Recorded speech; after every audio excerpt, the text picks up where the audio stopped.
pela informação que eu tenho, parece que vai haver mais uma conversa telefônica entre o Trump e o Lula. Você acha que você vai dar isso aqui em full? Boa, é disso que a gente gosta, exclusivo. Exclusivo. Eu acho que vai haver uma ligação entre os dois no futuro próximo. Está no ar o Márcio Talks, o canal de cortes mais visto do YouTube. Eu sou o Márcio Andrade e no vídeo de hoje você vai ver mais um conteúdo sensacional. Portanto, se inscreva no canal, deixa o seu comentário, deixa também o seu like. Se liga aí. Nem mesmo a Magnitsky foi capaz de trazer o resultado esperado. Pelo menos me corrija se eu estiver enganado na avaliação da sua resposta. O que eu quero dizer com isso é o seguinte: a gente daqui, ninguém nunca tinha ouvido falar sobre a tal da Magnitsky. Então, quando surgiu, pareceu que a ação vai ser tomada e vai ser algo agressivo. O pessoal lá de Brasília, principalmente do STF, vai sentir, vai ficar pressionado, vai começar a agir diferente. Mas a sensação que eu tenho é que pouco resultou dessa forma. Eles se demonstraram como os grandes protetores do país, que estavam, de certa forma, até se vitimizaram. A gente viu muito disso acontecer com Barroso e a perda do visto. O Moraes, eu acho que sempre continuou duro no seu discurso, né? Agora, o que eu quero dizer com toda essa narrativa é o seguinte: o que, de fato... Pensa comigo só por um segundo, tá? Eu quero que você complemente a sua pergunta, eu não queria te interromper, mas eu só quero que você faça uma reflexão comigo. Uhum. Desde que a Lei Magnitsky foi aplicada, quantos perfis de redes sociais que eram derrubados todos os dias no Brasil? Eu tive 8 derrubados. Quantos perfis de redes sociais foram derrubados? Sim. Zero. Eu nunca mais escutei falar sobre. O Alan dos Santos está fazendo programa todos os dias livremente, sem as redes sociais derrubadas. O Alan teve mais de 50 redes derrubadas. Nunca mais teve nenhuma. O presidente do Supremo Tribunal Federal renunciou. Abriu mão do seu mandato. O ministro Luiz Fux, eu não vou dizer que foi por causa disso, não seria leviano, saiu de condenar a Débora a, 17 anos de prisão para se tornar praticamente um James Madison. A segunda turma né? Acho que é a primeira turma do Alexandre. Bom, uma das turmas... Primeira do Alexandre. A segunda turma, hoje, dificilmente o grupo alexandrino conseguiria passar alguma coisa, porque perderiam por maioria de 3 ministros que estão claramente antagonizando os demais. O Alexandre teve seus cartões de crédito cancelados, algumas contas bancárias e investimentos, teve que se desfazer de alguns ativos, despejou uma quantidade gigantesca de recursos em investimentos milionárias, eu estou falando milionárias. Por exemplo, comprou uma mansão em Brasília porque teve que tirar ativos bancários da sua conta, e o seu escritório, Barsi de Moraes e Advogado, perdeu algumas dezenas de milhões em faturamentos de clientes que deixaram de ser seus clientes. Gilmar Mendes, curioso, se separou da esposa agora, não estou dizendo que foi por causa disso, mas os jornais, Mônica Bergamo noticiou isso no final de semana, que curioso, né? Todo mundo sabia da relação dele com a Gilmar Mendes. Há uma tentativa de parecer que a Magnitsky não gerou nenhum efeito. Gerou. A aprovação da votação em urgência da anistia por 311 votos na Câmara foi fruto dessa pressão internacional. O fato de que nós não tivemos ainda uma dosimetria pura e simples aprovada no lugar da anistia, que já tinha sido combinada naquela famosa foto que representa exatamente o establishment entre Aécio Neves, Michel Temer e Paulinho da Força. Eu acho aquela foto maravilhosa, eles 3 sentados dizendo: já decidimos o futuro do país. O futuro do país sendo decidido por um cara que é um ex-presidente, que a última eleição que ele disputou como líder de chapa foi em 2006, né? Um cara que foi presidente sem um voto e foi o presidente mais impopular da história do Brasil. Um deputado federal suplente, que é o Paulinho da Força, que só é deputado porque o TSE cassou a candidatura, né? Ou seja, o establishment burocrático deu a ele o mandato, e o Aécio Neves, que é um ex-político em exercício, um homem que já foi a força, né? Todo mundo aqui, não sei vocês, mas eu votei no Aécio em 2014. Né? E hoje é alguém que tem dificuldade para se eleger deputado federal. Aquelas pessoas já tinham decidido o futuro do país e hoje só não implementam exatamente o que eles querem graças à Lei Magnitsky. Posto isso, e aí é que eu eu acho que é o ponto importante do que você está falando. Uhum. A Lei Magnitsky, ela não é uma coisa que acontece do dia para a noite. Por quê? Porque no Brasil, você não tem nem arcabouço jurídico para lidar com isso. Porque nunca tinha acontecido. O Brasil nunca tinha tido esse problema de ter uma autoridade incluída na lista do SN do OFAC. Então, os bancos brasileiros não sabem como se portar, as empresas de tecnologia não sabem como se portar, ainda mais depois da decisão do Supremo Tribunal Federal. E, por outro lado, venha para os Estados Unidos, eu tenho um problema aqui. O meu problema aqui, eu tenho dois problemas aqui. O primeiro é, você tem 17 mil nomes dentro da lista do SDN. O Departamento de Estado, no caso do Departamento do Tesouro especificamente, não tem como aplicar a lei de forma rigorosa ao mesmo tempo nos 17 mil nomes. Então, o que me gera ao segundo problema, que é o fato de que muitas vezes a aplicação demora anos. Então, por exemplo, se você entrar hoje no site do OFAC, você vai ver a lista das multas e dos acordos que eles fizeram. Alguns são de 2018. Alguns são de violações que começaram em 2018. Então, hoje, a minha dificuldade é que nós precisamos que o Departamento de Tesouro americano faça algo com extrema prioridade para um país que não é tão prioritário assim em poucos meses. Porque eu não tenho tempo de esperar 7 anos para a aplicação da Lei Magnitsky. O Brasil já vai ter se consolidado a ditadura brasileira. Então, hoje, a minha grande luta pessoal aqui, e eu diria que está sendo, graças a Deus, muito bem sucedida, é de, antes de aplicar novas sanções a novos indivíduos, garantir que a aplicação da Lei Magnitsky ao Alexandre de Moraes seja implacável.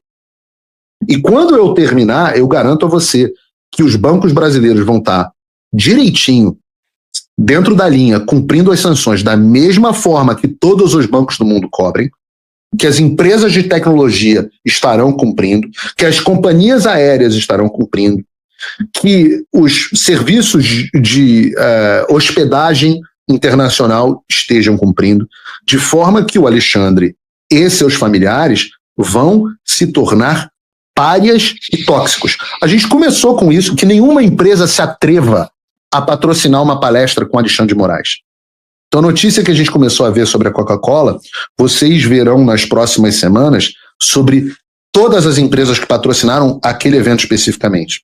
Vocês verão nas próximas semanas e meses um grande número de empresas serem notificadas extrajudicialmente aqui nos Estados Unidos, com cópia para o Departamento do Tesouro e o Departamento de Estado e com ações subsequentes pelo próprio Departamento de Estado para cobrança da Lei Magnitsky. Então, nós veremos ao longo dos próximos meses uma aplicação muito mais rigorosa da Lei Magnitsky. Eu gostaria de poder fazer mais, né? Por exemplo, para poder fazer isso valer, a gente precisa contratar escritórios de advocacia privados que custam uma fortuna, e nem sempre eu não sou uma pessoa de tantas posses, não sou que nem o Wesley Batista que pode enfiar 5 milhões de dólares na posse do Donald Trump para conseguir audiência com ele, etc, etc. Então a gente tem limitação de recursos. Mas eu diria assim, que mesmo com essa limitação de recursos, antes de nós enxergarmos, nós temos sanções Magnitsky a outros indivíduos, algo para o qual nós estamos advogando e temos documentação preparada já e pronta para isso, nós temos que ter a Lei Magnitsky aplicada no seu limite no Brasil. E aí eu digo a vocês, a primeira multa, sai todo mundo correndo. Primeiro banco que perca a possibilidade de transacionar nos Estados Unidos, todos os outros na hora vão seguir e vão seguir a linha. E aí, depois disso, os efeitos políticos obviamente são muito mais fortes, apesar de eu considerar falsa uma propaganda a ideia de que a Lei Magnitsky não teve efeitos no Brasil até agora. Paulo, uma grande crítica que o mercado financeiro tem às ações que vocês tomaram ao longo do ano é em relação às sanções econômicas, né? E me parece, pelo menos na sua última resposta, que o grande objetivo que vocês têm daqui para frente são tomar sanções, né, garantir que as sanções sejam aplicadas às pessoas específicas e que elas de fato sintam, né? Então me parece que a resposta em relação ao Alexandre deixa isso muito claro. Se você tivesse que voltar no tempo avaliando o que aconteceu, vocês de alguma forma se arrependem de ter dado ao Lula a capacidade de levantar uma bandeira quando a avaliação dele não parava de cair como grande, né, essa bandeira de grande protetor da soberania nacional. Depois ele até deu aquela declaração que fez bastante barulho, falando que o Eduardo era o camisa 10 dele. Enfim, de alguma maneira você acha que aquele ponto específico contribuiu mais negativamente do que de forma positiva para os objetivos que vocês possuem? Isso é importante, é um ponto importante. Em primeiro lugar, o nosso objetivo sempre foi o de sanções a indivíduos. Nós sempre deixamos isso absolutamente, abundantemente claro, de que nós sempre advogamos junto ao governo americano de que a melhor forma para agir e tentar reverter a escalada autoritária que segue no Brasil é através da sanção a indivíduos. Sanções de visto, como uma sanção, uma etapa inicial, e sanções Magnitsky. Nunca Eduardo Bolsonaro ou eu, e a gente repetia isso muito desde o início, nunca pedimos sanções econômicas ao Brasil. Só que nós não somos os presidentes dos Estados Unidos. O presidente dos Estados Unidos se chama Donald Trump.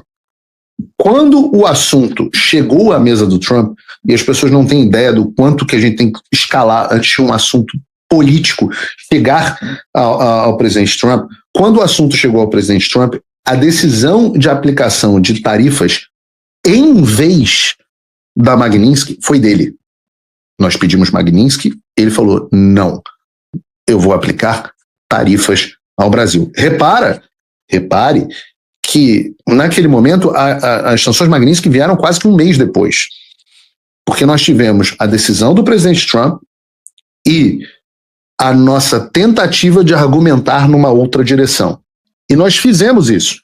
Nós argumentamos, olha, esse não é o melhor caminho, nós respeitamos a sua decisão, somos gratos, porque afinal nós temos que ser gratos, uma pessoa que está se preocupando com o nosso país, com um problema que não é nosso, que não é deles, né, que é nosso.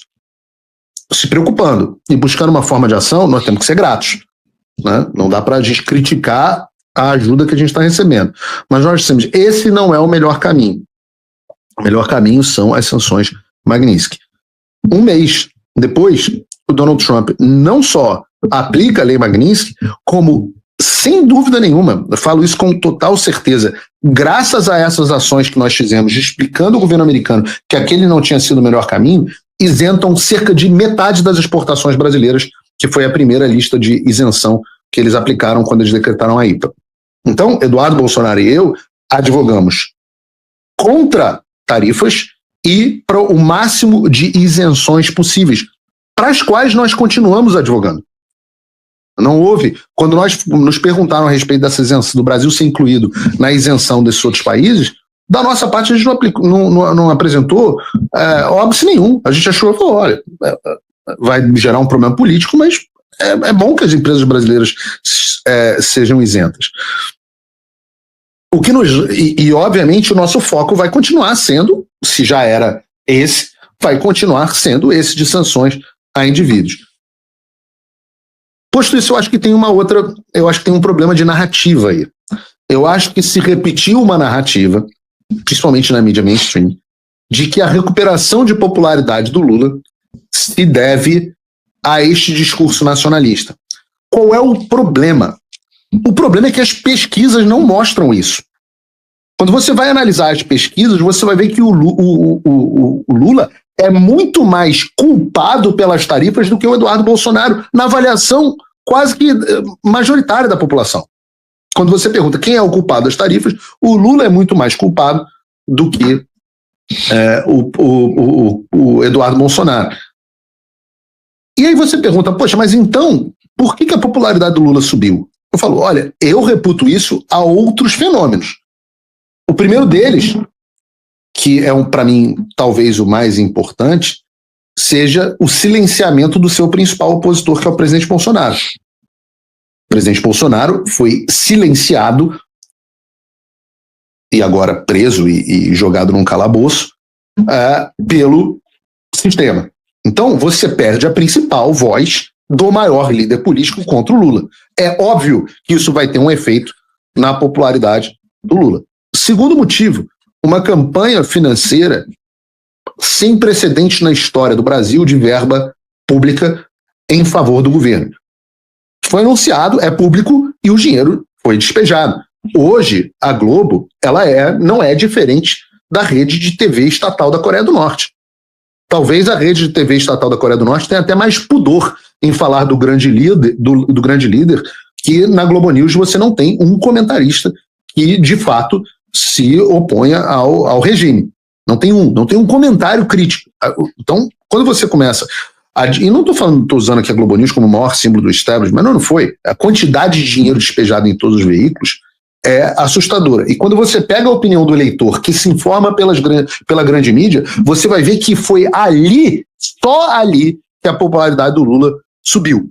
O que me leva ao terceiro ponto, que foi o fato de que a queda da popularidade do Lula vinha por conta dos escândalos de corrupção que estavam sendo deflagrados no país. Foram alguns, né, mas o principal deles foi o escândalo do INSS.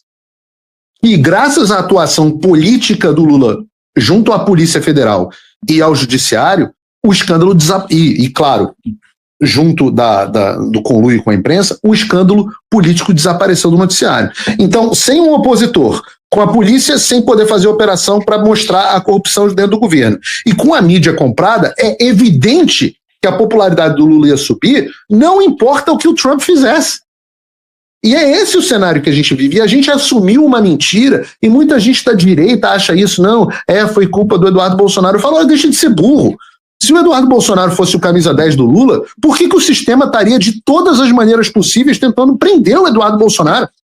Tentando inviabilizá-lo, tentaram torná-lo inelegível na Câmara, partiram para um processo julgado à revelia, um processo em absência, né, dentro do Supremo Tribunal Federal. Ora, por que se ele é o camisa 10? Tinha que deixar ele fazer o que ele está fazendo, né? Mas, na verdade, não. O desespero contra o Eduardo Bolsonaro é porque o Eduardo Bolsonaro teve a sabedoria de fazer o que o pai deveria ter feito em 2023, que era não retornar para se submeter ao sistema que você considera tirânico. Quando eu digo que o Bolsonaro é um mau estrategista, eu falo, ora, como uma pessoa em sã consciência pode achar que existe um regime tirânico e voltar ao país para se submeter a esse regime tirânico? Então, esse é o desespero com o Eduardo Bolsonaro. Mas eu acho que foi importante desfazer aqui uma mentira. E eu acho que se você para pensar, o meu raciocínio é um raciocínio bastante razoável. Boa.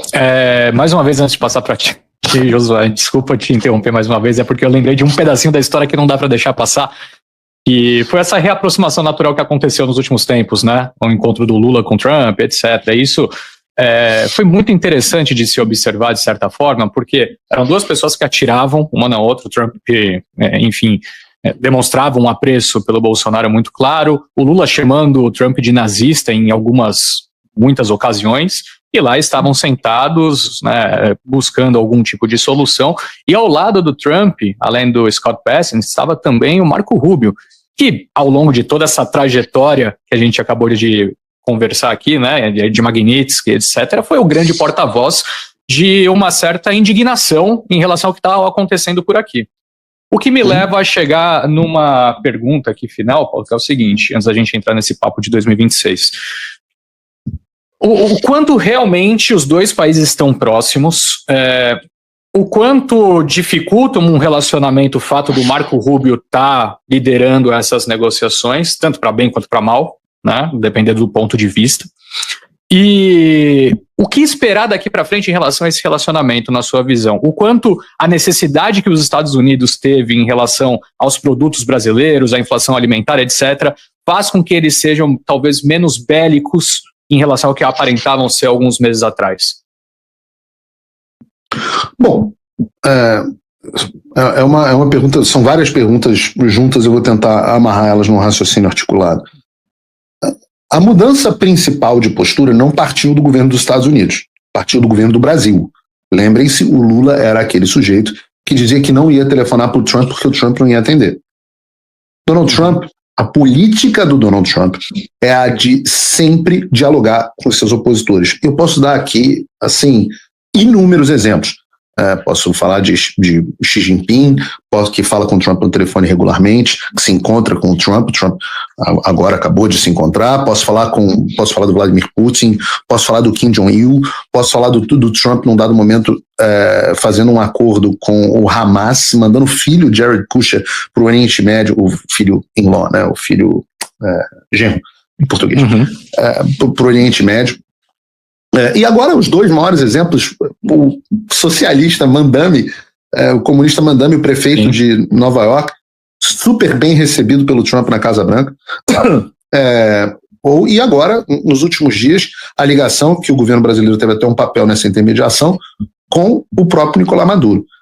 O Trump nunca se recusa a conversar com absolutamente ninguém. Ele é uma pessoa que negocia com qualquer um. O governo brasileiro mudou a sua postura e foi implorar por um acordo com o Donald Trump.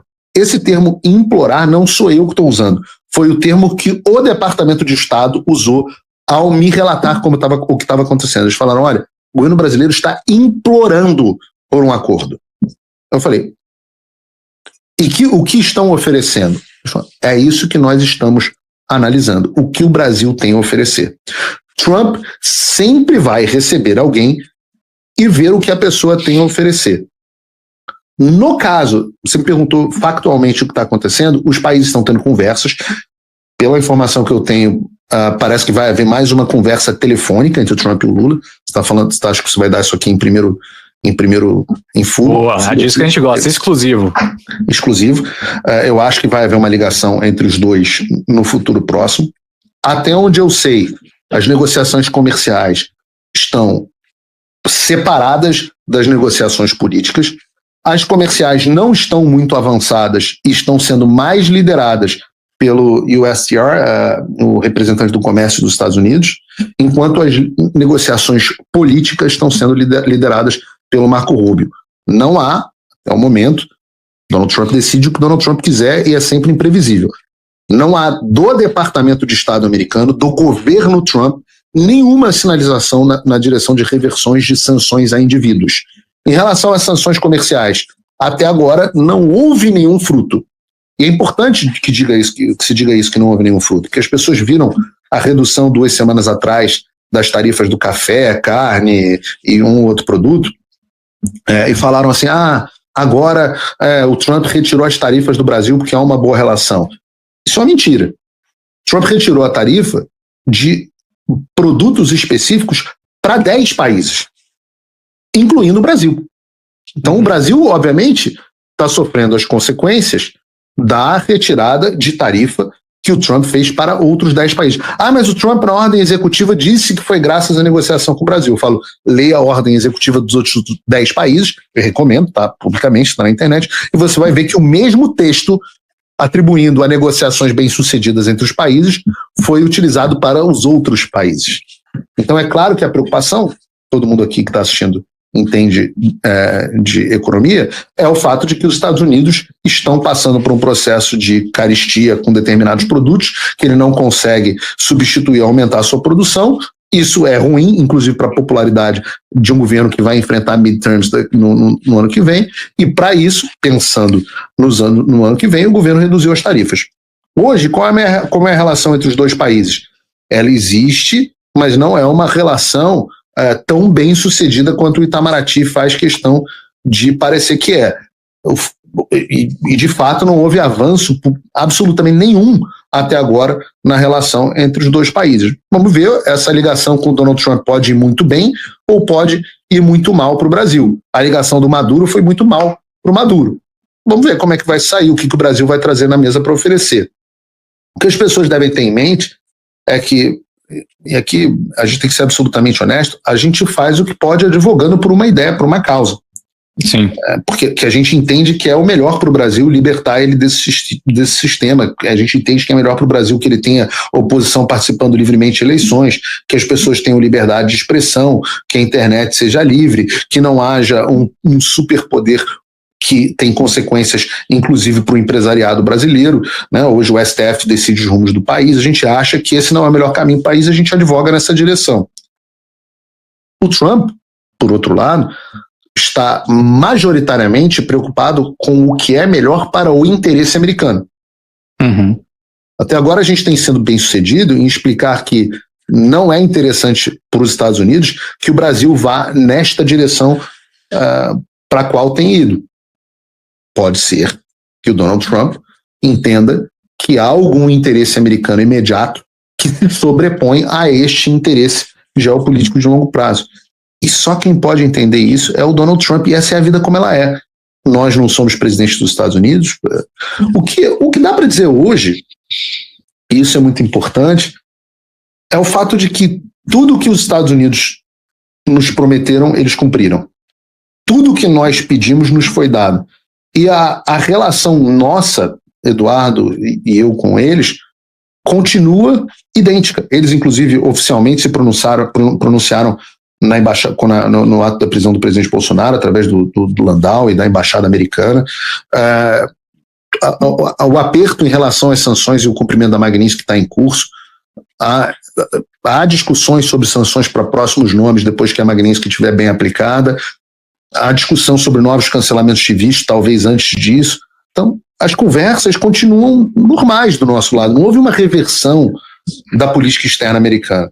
O Brasil está passando por um momento muito delicado.